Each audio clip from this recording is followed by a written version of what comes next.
And the Holy Quran, it tells us that the woman is very powerful, right?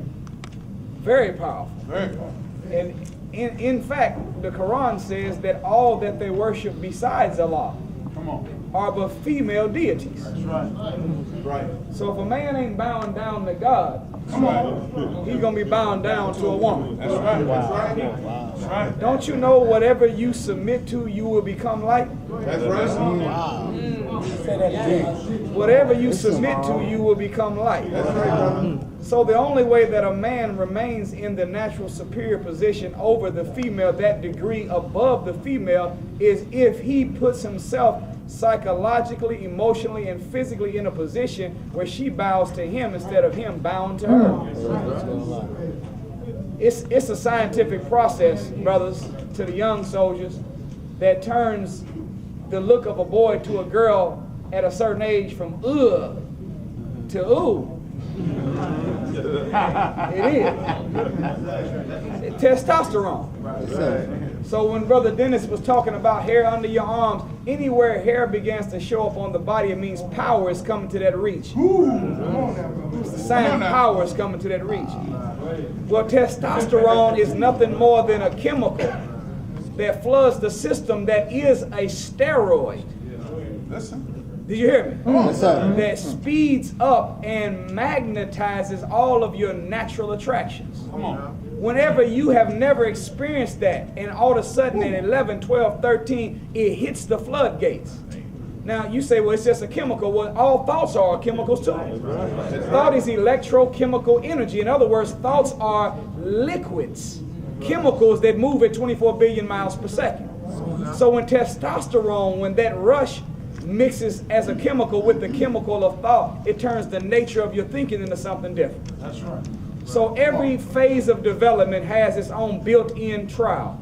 The first phase of development for a child is that it has to learn how to breathe and exist without the umbilical cord.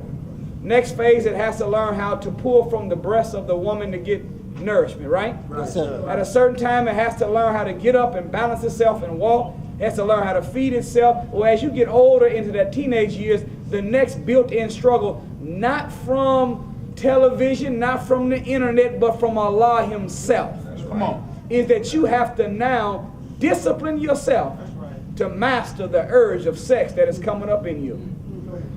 Imagine what would have happened to you if you had decided that, man, this is too hard for me to discipline myself to eat myself. Man, this walking thing is hard. I don't think I'm going to be able to keep trying this. Come on, man. Well, imagine how messed up and weak we would have been in the world if we never learned how to feed ourselves or never learned how to walk. We like that. In other words, if we didn't master that phase of built-in struggle, then we would have been a pretty weak individual walking earth. Yes, sir. Well, know that as we move into them next phases of adulthood, young teenager, Real talk. if you can master this built-in temptation to bow down to a female deity and bow only to Allah, then you will be able to become greater master of yourself than what most men have become. Yes, sir. We are all in here as a victim of circumstance. Yes, sir. Yes, sir.